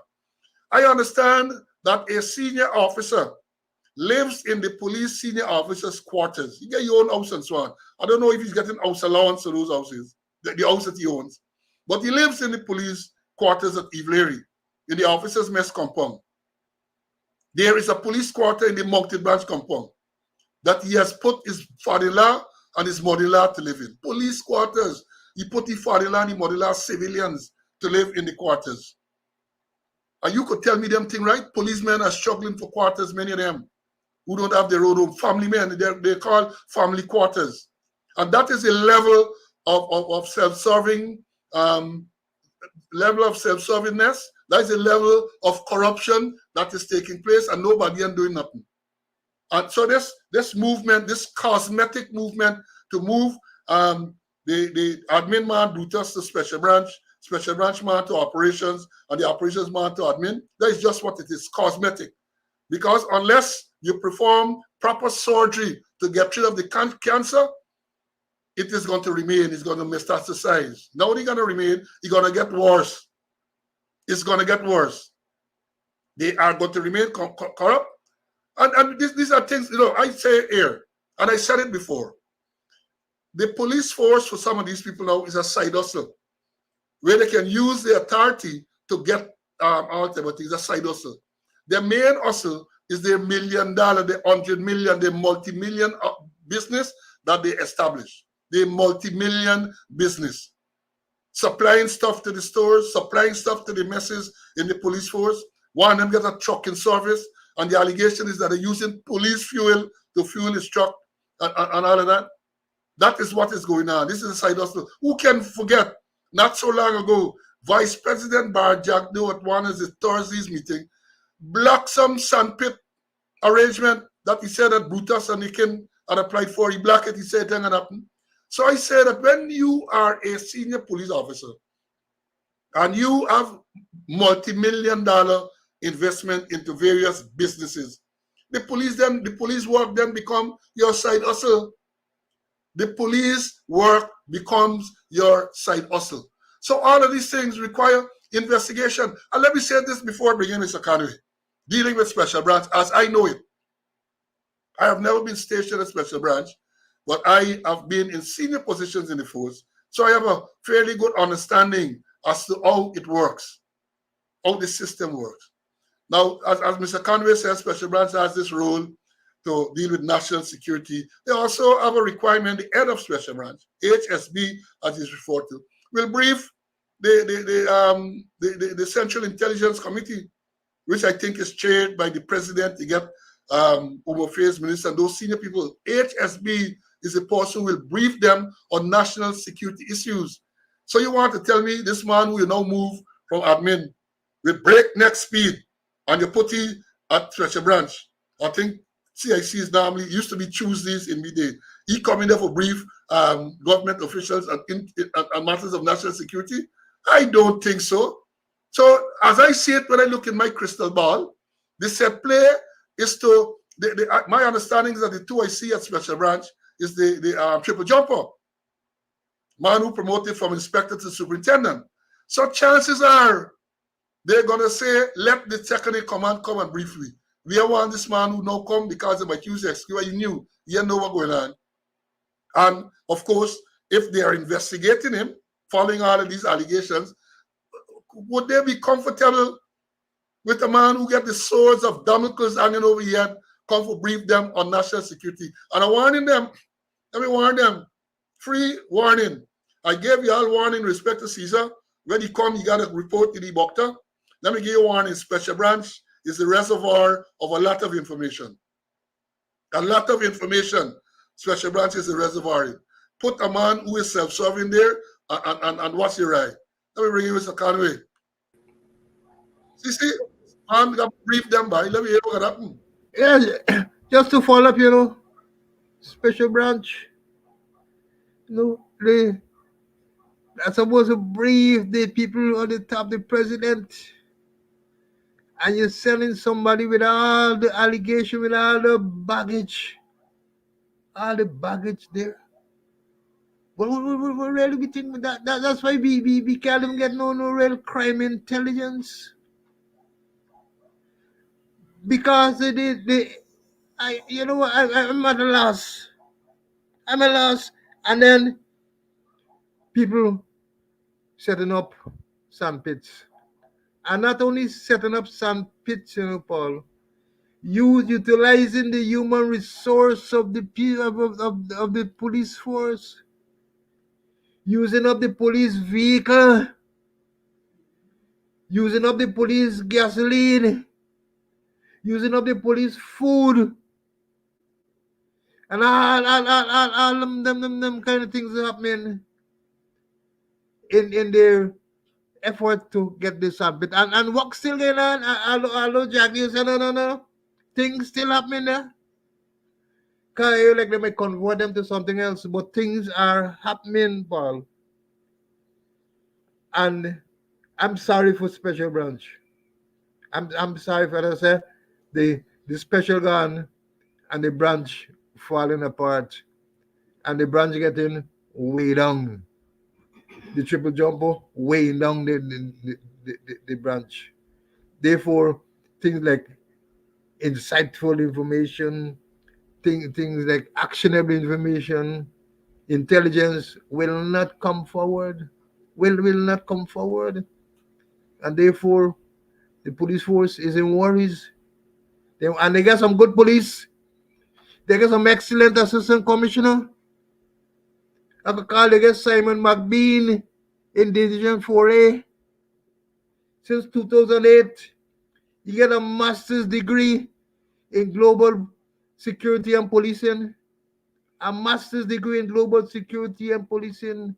He should be an admin as far as I come. And watch will I get him. They knock him off because he gonna qualify himself. And knock him off. He came back and he appealed. He won his appeal. But he did deep down in the black book. He did in the black book in Reading. And you're hearing no allegation against him. You're not hearing no allegation against him. But they want people who they could control. People who could do their biddings. People who could do their dirty work. Remember, the extended squatter said that the government extended till after election.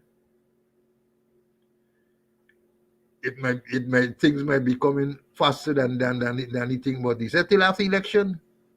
Perhaps that is so. But it's time that you don't have to get a job rotation. It's perhaps you commit, as I said, you do some surgery. Do some surgery. It's cancerous, and get rid of the cancer. Get rid of it, Paul. Yeah, well, let me say this.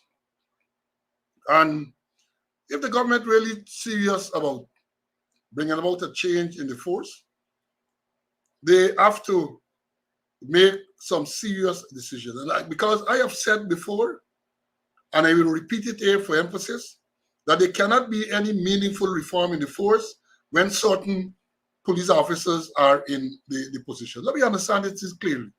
And this is not a personal thing against these people. I know many of them, I know their ability, and therefore I'm saying, without any fear of contradiction, and the evidence is coming out, that if you want a force to be reformed, you talk about this emerging economy, the fastest growing economy. You want to have stability in the country. You want to be on top of accidents and crime, and you have to have a professional police force. And you cannot have a professional police force if certain current elements are in the organization. And listen to this carefully. I'm not talking about in certain positions. Once they remain in the organization, you cannot have any meaningful change. I made this statement to Gail Teixeira when she was Home Affairs Minister, carrying on the function of acting back in the day when I was heading the reform. I told her, and I called the names of some officers then. I got the feedback later on that she might have told them that. Why didn't care? Because I was speaking the truth, as I always do. I was saying that if you want a reform force, certain people cannot be around. They get too much baggage with them. And I made the point too. I said when we talk about getting rid of some people, it's not depriving them of their benefits. You give them early retirement. They move them to some other agency, some government agency, but they should have nothing to do with the Guyana police force. That is the only way you're going to bring about change, because some of them are so corrupt, some of them are so criminal-minded that once they're wrong, they're going to taint people around them, and they're going to taint the image of the organization. So you don't want them. You got to part company. You got to excise the cancer. But I don't think they want to do that, because a lot of, you see, police officers know stuff. And if you're going to move a man and he's dissatisfied, he might skin them up. And they don't want that. So they're coming with this Mickey Mouse thing, tell you about job rotation. Or what they say? What they call, what the word they use? Rotation of officers in management, a management tool. You don't rotate officers at that senior level. Never in history. Assistant Commissioner Administration, who is, I said, the de facto second in command of the force. Operations, special branch. You are rotating and say to create faster efficiency in an organization. What nonsense is that? You're going to come with something better. You have to come with something better.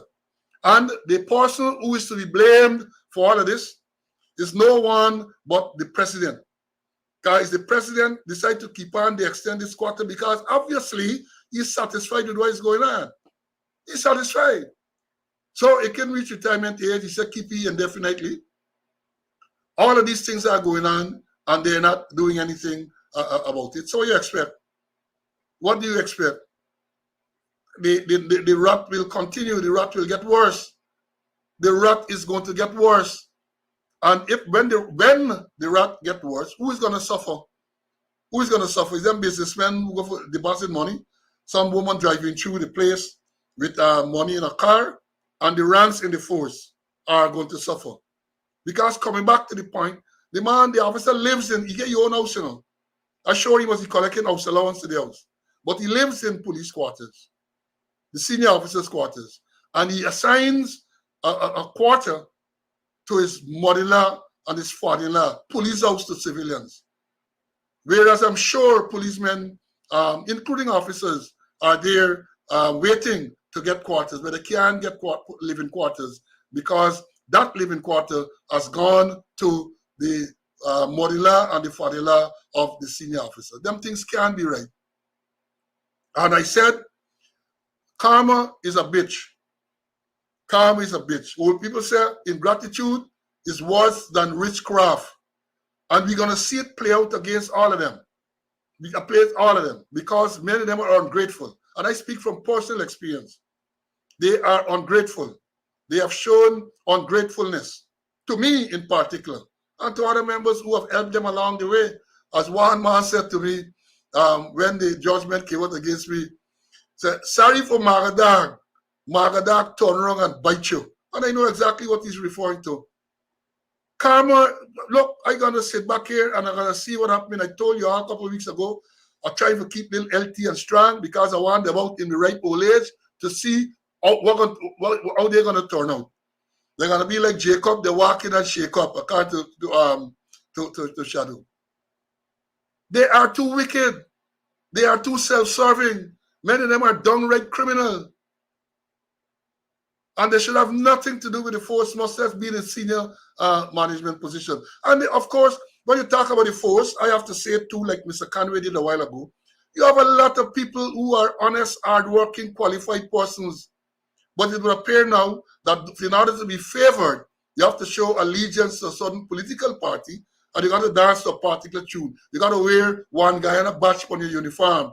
You got to be involved in all of these corrupt practices. When they're corrupt, they are immoral, they are unprofessional. That is what you have to be involved in. So where are we going? Where is the nation going? Where is the force going?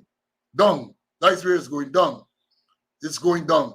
Now, let me bring in Mr. Conway for his closing remarks, and then I'm going to take my exit. CC? All right, a man just sent me a text, you know. He said, why y'all worrying? It's just a few bad apples in the force, and you gotta get rid of them. Well, let me make the point. It's not the bad apples. It's the barrel. And it's the barrel causing the apples to spoil, to get rotten. And the barrel You gotta get out, you gotta get rid of some of them hooples, some of them staves there, some of them material will make out the barrel. That's what you gotta do. So I tell you, saying you have to address the barrel, not the bad apples, because it's the barrel causing the apples them to get rotten to spoil.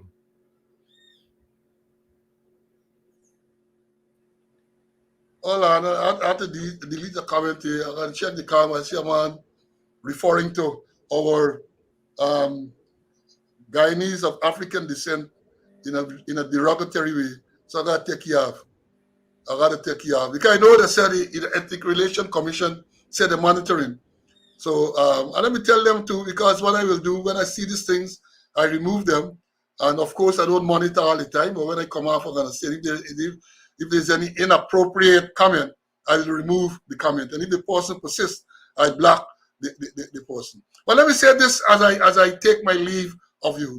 A matter came to my attention over the weekend. A friend of mine called me. It has to do with traffic. And we haven't spoken about traffic in a while. But I promised to talk about this. He had an issue where he had a minor accident. Somebody, I think a man riding a bicycle or something like that, broke off his mirror. And the person decided that they were wrong and they were going to replace the mirror to the tune of $30,000. So he agreed. He said, all right, the man said he can pay. Man gave him his number. He has been calling the person. The person initially was putting him off, and then he got to the stage where the person became abusive until he do what you want. He ain't get nothing to get. He then decided to go to the police station, police station, the West Bank of Demerara, to make a report, and the police told him that they cannot entertain the report because this accident occurred months ago. So he called me for some advice, and I told him, well, the police right. You have a legal obligation to report an accident within 24 hours of its occurrence.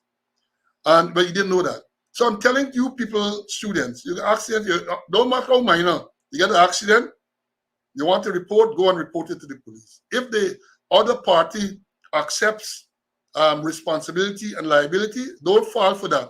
Go to the police still and make a report. Let them say to the police that they are going to settle, they're going to replace the thing. And those sign no document agreeing to that until such time that they replace your mirror, they repair your car, or they do what you have to do. You might, in the meanwhile, want to go to a justice of the peace and get a document to say where they're agreeing to stand cost to the repair. Put yourself right, because if you only take the word and they renege down the road as this person did, you're on your own. If you want to recover your costs, you got to take private legal action against them. So you have to make sure you know these things. Don't let, most time they come and they jam you in the wrong. Oh, sorry, man. I can repair your vehicle and so on. I can replace the light or brake and thing. And then you agree. And then once you agree, they're done with you. They're done with you once they agree. You're done. So make sure you do the right thing. Make the report. Make the report. Let the police know that, well, he might say, well, they want to fix the damage. Again, I say you might go to a JP and let them get a JP, meaning a justice of the peace. Let them sign a legal document to say they're going to do it. And whenever they fix the repair, of course, you're going to put a reasonable time frame. They fix it. Then you can go back to the police and give a statement that you don't wish any further action in this matter. So be warned. Be cautioned about that. And I have to say to my friend, well, you got to cut your losses. Folks, we have had a long morning. We got so much more that I wanted to talk about, but time has caught up with us, and we're not going to be able to deal with it this morning. We have other issues related to the sanction, other issues relating to the police conduct to talk about as well.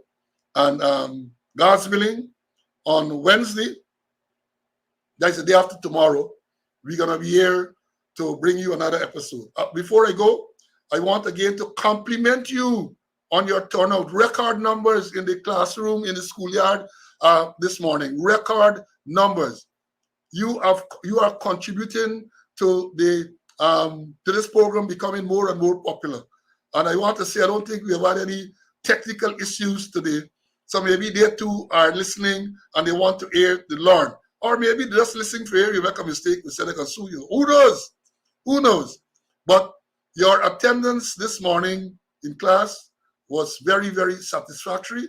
I hope to see similar numbers on Wednesday. God's Spare Life. We're going to be here to bring you another episode of Speaking Out, exposing corruption and incompetence. Until then, stay well. Bye.